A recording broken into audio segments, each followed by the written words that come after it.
get started with this capital improvement plan meeting, I'm going to hand it over to the Finance Director and Deputy Director of Public Works here. But really the intent of this meeting is to give a status update of the projects in FY26 as the budget was built, and to sort of develop or brainstorm questions as we go into the next budget development cycle. And so I'm going to hand it over to Sarah and have her take it from here. Hi, so this is the Capital Improvement Plan CIP committee meeting. We thought it would be a good idea to reinstitute these and have them more frequently as we are working through significant capital improvements and trying to align those improvements and plan out with funding. And so Zach and I put together a brief presentation we'd like to run through. Feel free to ask questions throughout, save them to the end. We also have a map to go over some paving schedule with you all. So to get started, just to recap, the Capital Committee met twice last year on 11/4 and 11/18 prior to approving the capital plan that went forth to City Council. That capital plan that went forth included about $260,000 of an increase in funding. Budgetary pressure was considered before recommending that CIP increase, and the capital plan was later approved by council during budget deliberations. However, it was reduced slightly, so it was only a $220,000 increase in capital funding in 26. What we'll take you through, as I mentioned, is the 26 CIP funding with rough estimates of what that would look like through FY31. That would be like a 5-year plan. We'll discuss steady state and current funding values.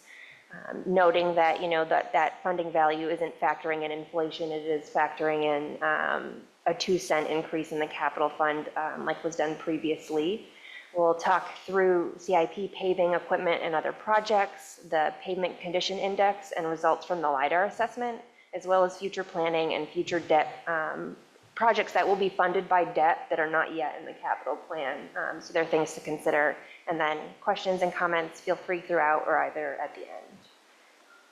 So just really briefly, during the Capital Committee last year, this was presented through FY28 as we had a really good grasp on a 3-year plan. And so these numbers for debt service have been adjusted to factor in East State Street Phase 1 debt, as though the general fund is taking on 33% of that cost.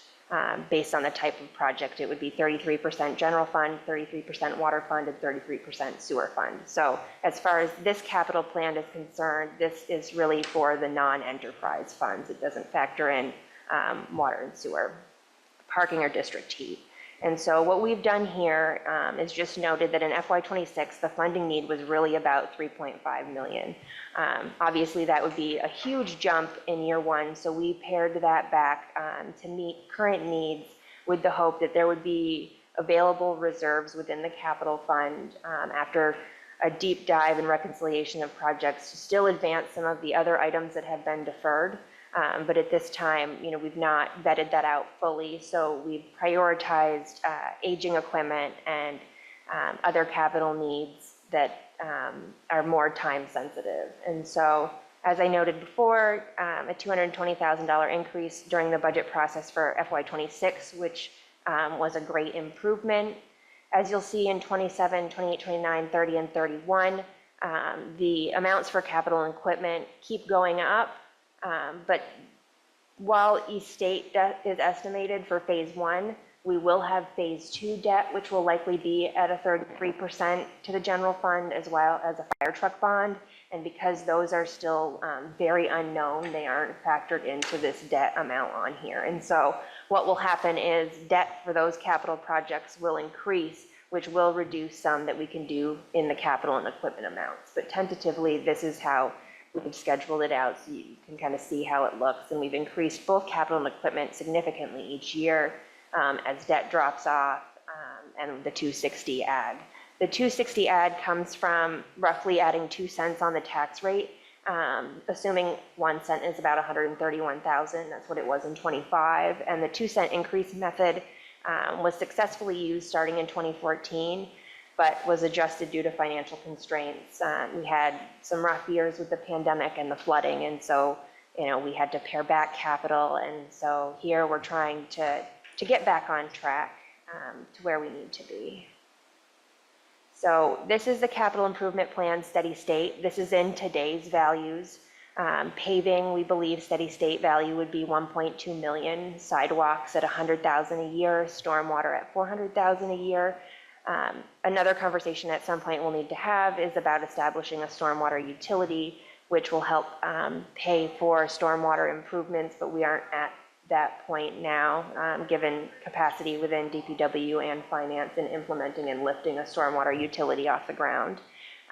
We've got $100,000 for steady state in bridges, $375 for buildings. This was based on 1% of the insured value, and then equipment is at about $925,000 per year.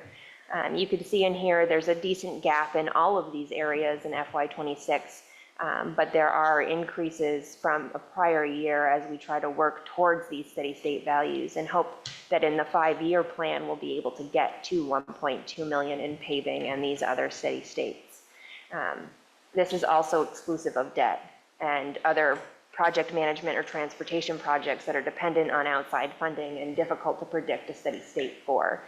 They really are opportunity projects as opposed to creating them in the plan. So I'm going to turn it over to Zach to go over the street paving. Sir, can I ask a quick question? On the stormwater utility, what additional benefit does that provide? Like, and is that like considered like a municipality, like a fire district? And like, why would we do it? So you want to handle that one? Yeah, I can try. So right now our storm system is decaying rapidly. It's and we don't really have a good game plan on how that we're going to deal with it. So a lot of other communities have successfully created the stormwater utilities to fund not only the maintenance of their storm systems, cleaning out catch basins, but improving their infrastructure, as well as dealing with like the 3-acre stuff and treating the various components. So South Burlington was successful in it. There's probably, I think, 11 communities right now in the state of Vermont that have stormwater utilities that are all thriving in that aspect. So this And are they bonding? So it's an enterprise fund. Once they create the utility, it's like the water and sewer funds. And so they're self-sufficient based on the tax rate that's set for that utility. Thank you. Yeah, it's just the mechanism to pull it out of the tax bucket and spread it across based on impervious surface by property. So it just is a different way of funding it. Same user group, different set of fees to help fund aging infrastructure. So we haven't started this yet, right? We started the process, but then we're derailed due to flooding, and there's also some significant challenges with our current accounting system in lifting a new stormwater utility and billing appropriately. So when are we going to reintroduce it this coming year? I don't know. That's for us to decide, is what you're saying? I think it's to be determined. Yeah. So it is something that did come up as part of the strategic planning process, and so we'll need to evaluate the capacity to do that this year. But we'll have a proposal for you in terms of the timeline. Yeah. Right now, it's to be determined, and so it's a little bit of a question mark, but we will get you an estimate on that. Okay. So here's a list of what is in the plan for this year. We have projects that are crack sealing, fog sealing, overlaying, mill and fill, cold in place recycling, and reconstruction. So crack sealing is when you have a crack in the street and you install like a membrane over the crack to prevent water from getting into it. It's something that is used to lengthen the life of your pavement. It's a really good preventative or routine maintenance technique. Fog sealing is when you spray, it's an asphalt coating that gets applied to the road surface. It rejuvenates the surface so that it becomes flexible again and gives it, it generally will add 2 to 3 years of life to the overall pavement condition. An overlay is when you apply a thin layer of asphalt to the existing surface without removing anything. A mill and fill is when you grind off the top layer and then you overlay it once that material has been removed. Hold in place recycling is actually something that is fairly new for Montpelier. The first project that we ever did was on Main Street from the roundabout up to close to Town Hill. And that process recycles the pavement, puts it down continuous, so it's cement is injected and liquid is injected into the mix. And as they're milling the material off, it's going back into a paver and they're laying the mat down in one continuous motion. So there's a lot of benefits to something like that on especially your higher volume streets, because you're not trucking all that material off site, you're reusing what you have, you're injecting it with liquids and cement to stabilize it, and there's a custom mix design for that road based on what it needs. And then reconstructions for these particular streets here are streets that we are removing the pavement surface. DPW will be prepping it, and then the paving contractor will be installing a new like 2 layers of asphalt. Was there any questions on those processes at this point? Okay. Are they get more expensive as you go down? Yes, exactly, that's correct. So like the reconstructions are probably around $35 to $40 a square yard, the way that we're doing them as shown here. Cold in place recycling is around 36 a square yard. It really depends on how many structures you have. Your milling and filling is anywhere from 20 to low 30s. Your overlays are around 10. Your fog seal is $1.80, and your crack seal is like just over $1. So if you are staying on your routine and preventative maintenance, then your cost per square yard is really low, and it helps you lengthen out your overall pavement network. And all of these have a certain life length, right? Yes, absolutely. So a lot of the way that we look at this is each treatment, they add life back into a system, right? So a cold in place recycling project, you can anticipate that you're going to see anywhere from 13 to 18 years based on that treatment process. A reconstruction, depending on if you put in geogrid or add more subbase, you can get anywhere from 15 to 20 years. And then your mill and fills are more like 12 to 15 years. Overlays are anywhere from 7 to 10. Thank you. Yeah.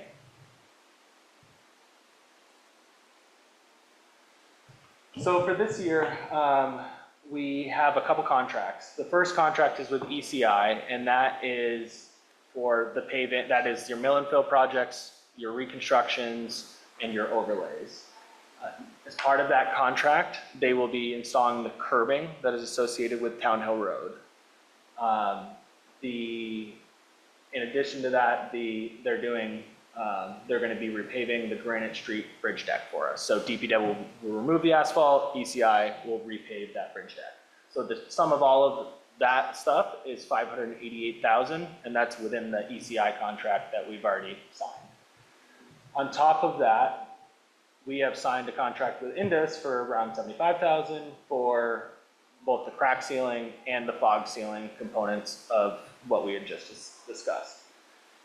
In addition to that, on the last council meeting, we had a cold in place recycling contract, which happens to also be with Indus for Town Hill Road. So for Town Hill Road, what will happen is DPW crews will come in, we're going to remove the sidewalk, we'll remove the curbing, then Indus will come in, they'll recycle all of the existing asphalt, put it back underneath where the curbing was to provide a new mat. Then once that base surface is down, ECI will come in, they will run the curb from where we have existing sidewalk that we have removed, and then DPW crews will come in with our sidewalk paver. We will pave from the curbing to the edge of the sidewalk. And then once all of those components are done, it'll get handed over to ECI, who will do the overlay on Town Hill Road for the entire length. What is the curbing? Curbing is asphalt, which is what it is currently.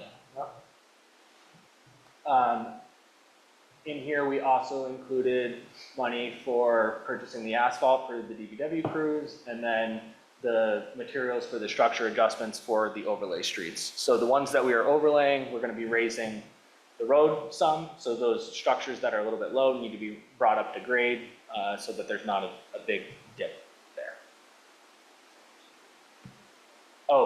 Yes, and so Town Hill Road, this year we applied for a Class 2 town highway grant, so we got $200,000 to put towards that. So this year we had 725,000 in paving, which was as part of our CIP plan. But then in addition to that, we have 200,000 that was a Class 2 town highway grant for specifically for this fiscal year. And if we, can you actually go back one slide? Oh, one more. So for this year, we said we had 725 plus the 50 plus the 25,000. So that 800,000 plus your 200 in grant funds. So it's about $1 million that is going to paving sidewalks, and then redoing the surface of a bridge. And now go back to the slide. So everything that we have put forward is 243,000, and at this point, we're not going to allocate any more. We're going to keep that as a contingency for all of our projects and the other things that we also need to complete. Here's a list of the projects, some of which we've already talked about. The Town Hill Road sidewalk, which is in part of the paving project. In addition to that, when we mill out a road like Sibley Ave, we need to comply with our complete streets policy. So we'll need to put in detectable warning surfaces where there's not currently. So we need to do those as well. We have 3 stormwater projects that were slated for this year. Those were Blackwell, Taplin, and Scribner. Those were all intended to be in-house projects. The last council meeting, you guys just approved like a joint contract, which DPW crews and Mangan Excavation will tackle that project. They will provide the excavator so that they can set the structures. Our crews will be responsible for laying the pipe. And we did that strategy, one, to kind of expedite the installation, but also to keep the overall price of the project down. So those are our stormwater projects. We already spoke about the Granite Street Bridge deck. Those 3 streets, What'd you say? remind me, those 3 streets, they're all in a row. Yes. They all go up the hill Yes. off of the Montpelier. Yep. Okay, yeah, I thought so, but, it's been a while since I've done a tour of all my districts. Can I ask a question just about the practice of, sounds like there's a lot of like collaboration or coordination with the contractors, or Yes. is that like standard practice of how you folks do things, or and do you So- bid it both ways? Like, do you give them the opportunity to just do everything soup to nuts, and then? So we have in the past. What generally happens is it drives the price per ton significantly up. So To have them do it soup to nuts? yes, exactly. So what we're paying for today is $120 a ton. It might drive that price up to $150 a ton. So over every year that we've done this, we've kind of looked at, finding our sweet spots of things that DPW can do to lower the cost. One of those things is structure adjustments. This year we don't have a lot of structure adjustments, but structure adjustments can be extremely costly, and it's really hard for DPW to sometimes do them as quickly as the contractors need. So when we did cold in place recycling on Main Street, it was 86 structures that needed to be lowered and then lifted to grade within a couple days of the paving. So when we did that project, all of the structure adjustments were in the contract. When we can, we like to do it because it saves money for the overall cost, and then we're able to do more with the money. Okay, thank you.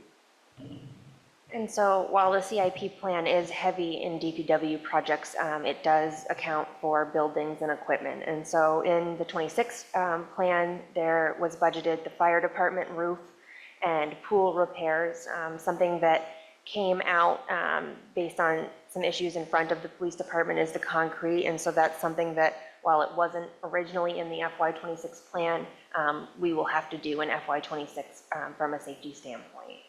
In addition, the CIP covers equipment. And so in this year, we have funding for the 2 police cruisers, the wing truck upfitting, DPW truck 1, which is an F550, a sidewalk plow, and the technology equipment, which has already been spent, the technology piece, as we were upgrading the computer systems and changing out vendors. The other equipment that was in the fund, in CIP for this year was half funding for an ambulance, DPW trucks 17, 23, and 37, and a parks dump truck. And so what we did was we when we had to reduce CIP from the $3.5 million need to the amount of funding we had, the 2.6, we prioritized based on age and need. And so I expect that there is other money in reserves, but until we have reconciled every project that's been running through capital over the last 5 years, it's hard to tell exactly how much. And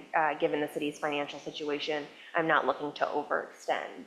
And we've had to prioritize requisitioning funds and working with FEMA over re-reconciling the capital fund. So at this time, it's about getting money in versus money we have today.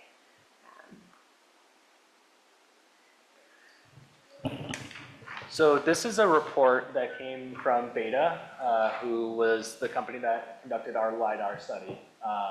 What you'll see here is a breakdown of street classification, this is a draft, so they are working to revise that. What they're going to revise it into is they're going to break it out into class 1s, 2s, and 3s, which is more local for us. These are nomenclature that is more related to like federal highway. But this will give you, like, with all of our roads in Montpelier, class 1s, 2s, and 3s, there is a funding gap of about $12 million today. So our class 1s generally are not our responsibility. So like the state came through, they just paved Route 2. We do maintain them, we do line striping, there's things that we do to them, but we're not going to pay for the full repaving of a road like that. So that needs to be removed from this report so that we can have, the numbers can reflect what the local cost of class 2s and 3s is, because it's all inclusive right now. Your class 3s are your locals, your minor collectors, and most of your major collectors. Your 1s and 2s are in the principal arterial and minor arterial.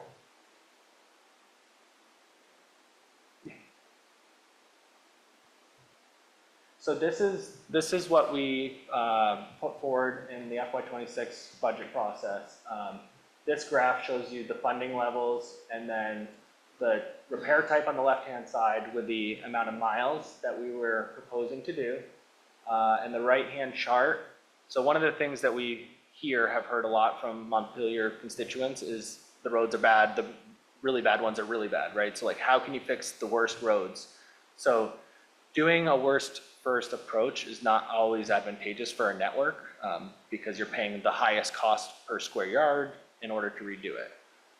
So what we've done here is we've found creative ways to address those roads that are in the worst first condition or in bad condition without necessarily doing a full worst first approach. Some examples are First Avenue. Right? First Avenue is a road that needs a new water main. So we're planning to overlay it this year because what we need to do is we need to buy enough time for that water main project to occur. So if the water main project isn't going to happen for 6 years, the road's not going to make it 6 more years. So let's overlay it. People will be able to have a nice road to drive on. It's going to deteriorate fast, but it will then align with our water plan. So that was a strategy that we used this year to lengthen and to improve some of the roads when we had limited funding to work with. And how long would the average lifespan of the overlay be if you weren't doing the water project in 6 years? So if the road was in, like, that would be probably 7 years is pushing it, right? Like if you overlaid a street and there's a lot of cracking on it, in 7 years, you're going to be pretty much back to where you were. You can get more on something that you're doing a fresh overlay, right, which is like something in a good road condition. This is what's going on at Wilson and Highland and. Correct, because that whole neighborhood is going to be reconstructed. So we're trying to buy enough time for the major water and sewer work that needs to happen there. That is maybe one of the worst spots I've ever driven on in the city. Those streets, So this whole plan was, we were trying to find cost-effective ways to deal with some of those, the ones that we're getting the most calls on. You all, us, about the road condition when they're going to be done. Sorry to ask just like a bunch of basic questions. No. But like on that First Avenue example, right? You're doing the overlay because in 6 years you're going to do the water main. Mhm. But why do you need to buy more time to do the water main? Because we don't have bonding capacity or what? It's just, so we have a water plan that we've adopted. Yep, and it just doesn't line up. And yeah, we have so much need, right? And the projects are just kind of stacked up. So there's a lot of engineering and permitting and all of the components that go into it. So like right now we're focusing on East State Street, which is a major water sewer project. So we have water projects that are to be constructed in-house and then water projects that are to be constructed with contracted forces. So there's two different buckets there as well, but we don't have enough money to do them all in one swipe. Okay, thank you. Yeah.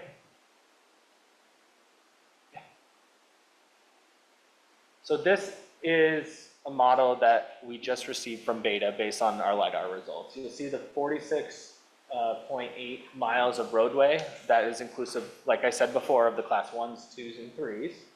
But here they have the current PCI, including class 1s, is a 69.4 for Montpelier. Now, that is artificially inflated to the good because the Route 2, the class 1s, are in the high 90s right now. So when you take that out, our PCI score goes down for the class 2s and 3s within our network. But this is an example of if you level funded at 825 for the next 5 years, including our class 1s, what it would do to the overall PCI, and then it has 5 different scenarios at 825, 925, a million, 1.1, and 1.2. And then this is what is considered a balanced approach. So that is you're balancing between your preventative, your routine maintenance, your minor rehabs, and your major rehabs. I'm sorry, which one's the balanced approach? You're going to see a catch-up Okay, versus a balance. okay, What we're showing you right now is balance, meaning it has a little bit of every treatment. It has your crack sealing and your fog sealing. Yep. It has overlays, it has mill and fills, Right, and then it has okay. cold in place recycling. Just for the audience, could you just do a quick explanation of the difference between class 1, class 2, class 3? Yeah, so class 1s are your major routes through town, like your Route 2s that the state has the responsibility to pave. They have generally your highest traffic counts, right? So anywhere between 5 and 10,000 cars a day. Your class 2s are your Town Hill Road, Main Street, Parish Street, so high traffic volumes, but more local connectors. And then your 3s are local roads, right? College Street, and then pretty much most of Montpelier is class 3s. Right, and like a class 4 would be beyond Berry, that thing, right? Or your gravel roadways out, like we do have some gravel roadways in town, so those would be your class 4s. Thank you for that. Yeah, absolutely. So here you'll see, and it's a little hard to see, but 2 different scenarios. On the right-hand side, it's the same slide that we just showed, which is a balanced approach. On the left-hand side is a catch-up model where you're focusing on, it's really the worst first, right? So that's your 40% going into your major rehabs, and then your minor rehabilitation is at another 40%. So if you look at them closely and compare them, your PCI is actually better with a balanced approach in the long run rather than just focusing on the worst first. So that's what we're working towards. Yeah, we recommend a balanced approach, and what the next thing that we would do would be to, instead of having the funding scenarios being at 825, 925, a million, it would be based on the same increment that we are adjusting the capital plan, right? So next year is 825. I would have them run a scenario with it at 825, 925, a million, 25, 1112, increasing that 100,000, which we said in capital for the next 5 years, and then graph that out to see what that is showing. And then if you wanted to increase it, then you have an idea. That's the baseline based on what we have already said within the capital. And then if you wanted to look at a different funding scenario, okay, well maybe we want 900,000 instead of 825 in the first year, or maybe we want to go up 150,000, then we can run those scenarios and you can see how that will change the overall PCI within the network. There's a lot there. No, but like, thank you. It's really, like, on the balanced approach versus the worst first, you're saying it's better over the long run. In this case, the long run is 5 years? Well, yes, I mean, it'll be even more Yeah. beneficial in 10 years, right? But we are even still seeing a benefit doing a more balanced approach today. So in addition to paving and all of the other items we've discussed, there are currently some unfunded projects that could be potential debt coming online in the next 5 years. Some of those are Elm Street projects. There are 3 of them, totaling approximately $3 million. This is possible to be bond bank borrowing at lower 0% interest because they were listed as medium priority projects on HMGP funding when we submitted those applications and were turned over, and we received some information from the bond bank, which we will be following up on shortly. In addition, we have 3-acre permit projects, which may need to be bonded for, as well as the Rialto Bridge. That's approximately a $10 million state project, and we are responsible for 10% of the cost. So these are some big items that aren't currently being funded within the capital plan, but would be wise to start banking some in reserves if funds allow, or planning for future debt to cover these. And so as far as future planning is concerned, there are just some key points as we work to rebuild the 5-year capital plan. It required significant review and adjustments given the pandemic and flooding, which deferred a significant amount of capital spending and set us back substantially. We have a full inventory of our capital equipment, specifically vehicles, and are in the process of scheduling replacements in accordance with the estimated funding projections we've slotted into the 5-year plan, that 2-cent on the tax rate increase. And so as we start to build that out and get past catch-up, things should stabilize. We've also now received the draft results of the LIDAR study, which reports on the PCI and road conditions, as Zach explained. And now that we have that piece, as well as the full inventory of our equipment, we'll be able to sit down as a group of department heads and really pencil out what a good 5-year capital plan that is the most efficient and costs the least amount of money while still putting back into the city's infrastructure. We are also working to, like I said, plan the next 5 years of road maintenance. Now that we've got PCI and we have the water sewer master plan, it will be much easier to pencil out what 5 years worth of paving is and what streets they are and how that would impact the plan. And then, you know, the biggest thing is we really are going to need to commit to increasing the capital plan funding to make all of these things work. So those are just, you know, the big points as we rebuild this 5-year capital plan and push that forward to be reviewed and approved by you all and other commissions. And so we're kind of at a point of questions and comments. You've been doing them throughout. I said brief presentation, that's not what happened, but I think it's been really helpful. We also have a paving map that Zach went through and highlighted all of the streets that will be paved in the next 3 years based on that highest priority streets page you guys have. If you'd like to take a look at that. And then there are other department heads here if you have questions related to capital for them as well. So all of this is going into a computer that's tracking everything we do.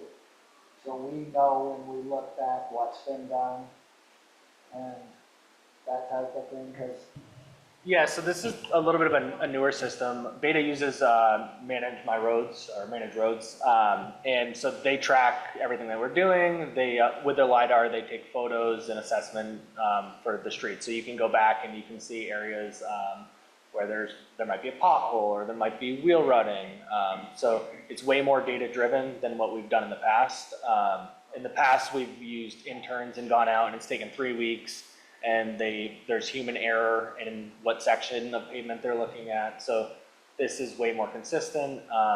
You know, moving forward, we would like to do this biannually to get our PCI updates to keep them current, so that we can we know exactly what we did, where we're at, what we're funding, and then we have those checks and balances to figure out what's working, how do we adjust. And then their model is specific to Montpelier. So as we complete projects, I'm giving them what our cost was and how that went, and they're updating our pricing dynamically to show what we're doing and managing our network in that manner. This is awesome, because I'm gonna tell you, in 1999, I asked about this. So do we have some kind of track of what we've done? And you know what I was told? It's all in Steve Gray's head. I thought, we're one bus away from not knowing anything. So thank you for taking this into the modern age and using the computers and everything.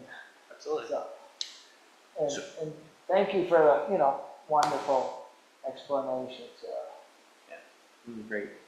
So our current PCI, I don't think I need readers, but our current PCI is 69, and that's inflated, you think, It's because of the Route class 2? ones, right? So if you take those out, then we're gonna be much lower, and the consultant is working on getting us that number so that you can see what that mark is. It's gonna probably be closer to 60, 61, 62 area than it is 69 once And- that's removed. And where are we hoping to be in 5 years? It's always been 70, right? 70 has been the council priority and target when, back in 2014, when they did the $260,000 and increasing it 2 cents, that was the goal that we were going for. So, and it worked over year, we were our PCI was increasing. When I first started, we were in below a 60, and the first year we gained about 4 points, and then it was 2 points, and then a point, and then a point, and then a point, and we were getting all the way up to a 70, and then COVID hit, and then we started, when we don't fund something, we can lose 4 to 5 points in a single year, right? So if you do nothing, and you're at a 70, you're gonna go backwards to a 65, and we're at that point in the curve where pavement deteriorates really fast. So right now, it's not like everything's a 90, and if you don't do a year, it's not as big of a deal. For us, if we miss a year and drop that down, it's gonna hit us really hard because we're gonna take a huge step backwards. And is 70 a standard rate for communities? Like, 70 what's, is- like, what's Barry's? I don't know what Barry City or Barry Town is. Barry Town, my guess is probably 75 or higher. Their roads are pretty good, but they pretty much only mill every road, right? So they're like on a 12-year cycle, they mill it and they pave it back. They don't do a lot of crack seal, they don't do a lot of fog seal. They've tried some other stuff, but that's pretty standard for them. But they don't have the utility issues that we have. But 70 is in the industry like the target value where your complaints start to drop off, right? So like if you're above a 70, your phone's not going to ring as much. If you're below, you're going to be getting calls. People are going to be asking when the road's going to be done. It looks like Carrie has a question. Thanks. Thank you for this. Really appreciate all the level of detail. And there was a slide a little while back that was on this topic about the PCI, and you had different scenarios for if you spend this much money, it'll get better in this way. And it looked to me like there was a minimum amount we had to spend to keep it from actually getting worse.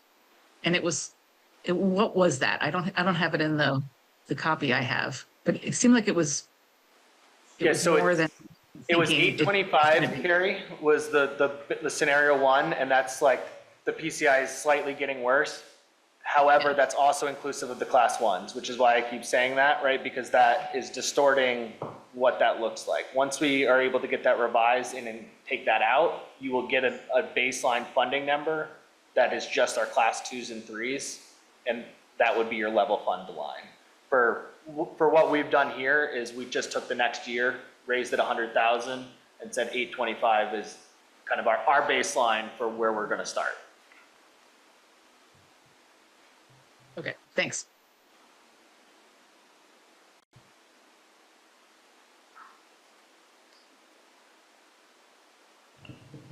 Any more questions? No, we have our work cut out for us, I know that.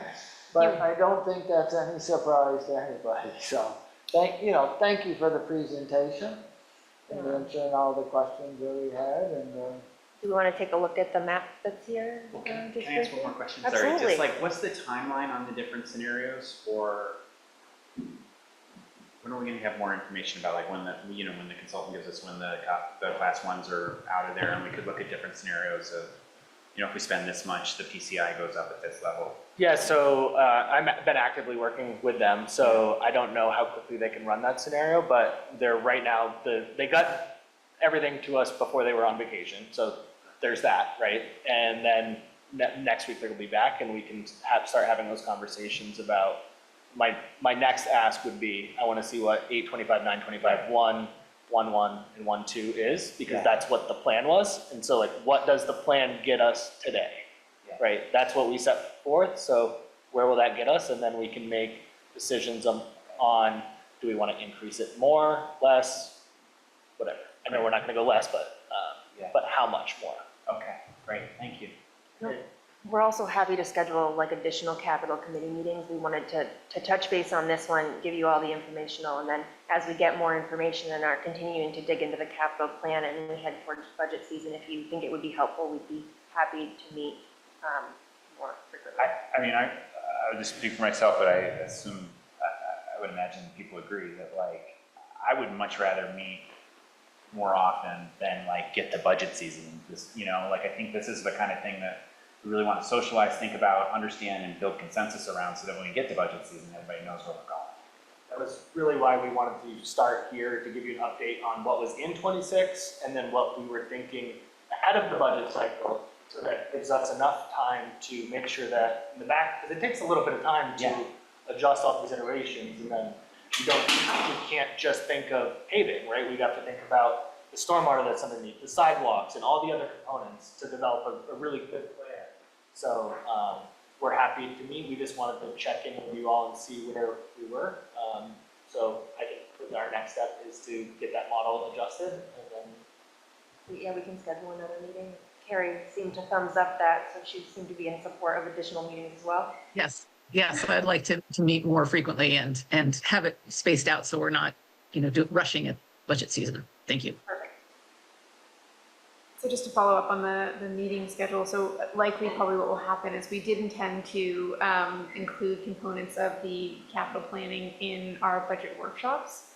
And so this was, to kind of thread the needle on that, but also what I'm hearing is that you would like to have another meeting of this committee to kind of get into more detail. So that's great. So hopefully, maybe what we'll do is we'll look to do that on a monthly basis, if that seems like that would be good for this group, and we'll get that scheduled. Yeah. I mean, I love I really like echoing Jim, like the fact that you're using data in this way and making data decisions, like really important, and the degree to which we can have scenarios to consider, right? And so then that way council actually has decision points. Oh, yeah. This is much better than if somebody said. Yeah. Believe me. Can't even believe it was like that. But anyways, this is awesome, and I would be happy to do this once a month. Who's chair? So Steve, we're happy to take your comments at this point if we're finished with the discussion. That was a good time. Sure. Thanks, guys. Steve Whitaker, I want to ask this group to clarify, discuss publicly and openly, and clarify the jurisdiction of this group, because capital budget and program is clearly under law the jurisdiction of the Planning Commission. It's not something that can be usurped or reassigned by the council to another committee. The capital budget and program, the 5-year, has to include all the projects that are laid out in the city plan. And because they're supposed to be meshed together, that's how you're going to accomplish the city plan, is by identifying all the sidewalks, road, water, sewer, etc. 5 years out, prioritizing it, identifying sources of funds. That's all in section 4430 of Title 24. So where, I know we've done it this way for years with this committee, but this committee isn't even listed on the city's website. It was back in 18 or so, but it isn't now. And it's clearly the obligation of the planning commission to put a 5-year capital budget and program together, which is then approved by the city council after a public hearing. So But this is Steve, a, if I might, so the council does have the prerogative to, appoint members to a subcommittee, which this is of council. And so that's what this group is. The intention of this meeting is to provide a status. I appreciate that you're bringing forward the requirement in statute for the 5-year capital plan as we are reviewing the city plan. And so you mentioned this to me offline, and our intention is to make sure that we are in compliance with the law. The subject matter of this particular meeting is not the development of the 5-year plan, it's a report out on our capital projects. And so I don't know that your comments are really germane to this discussion per se, but we'll certainly take it under consideration for future meetings. well, when will the discussion happen? If we're trying to get a growth center application in by August or September, and it requires a 5-year plan that So, prices out water, sewer, road, bus stops, street so I lighting. can just tell you at this time, our intention is to be in compliance with state law. And so we are working on that. I do not have a schedule for you at this But when time. will it be discussed publicly so we can see who even has a clue about this? I'll take the question and get back to you. So it is section 4430. I've sent this memo to council. Yeah, I mean, I would say, I want to agree with Kelly, I don't really think this is the time to get back and forth on it. I really appreciated the memo that you sent and looked at the statute and the language in the statute, and I'm curious about your interpretation of it, because it says, the planning commission may submit recommendations annually, and so it's clearly something that I need to look into to make sure I understand correctly, but I appreciated your perspective on it and would want to make sure that we're in the growth compliance. center requirement, Yeah. because that's where it lays out what has to be in the Yeah. capital. I look forward to digging into it. I did look at the statute that you referenced, and I'm not sure I'm clear on the interpretation.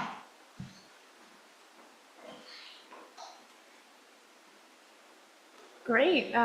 So with that, we've got the mapping out if folks want to take a look at it. We do have a special city council meeting in about 10 minutes, so I'm going to wrap the meeting at this time. We're good with that. Okay, thanks everyone.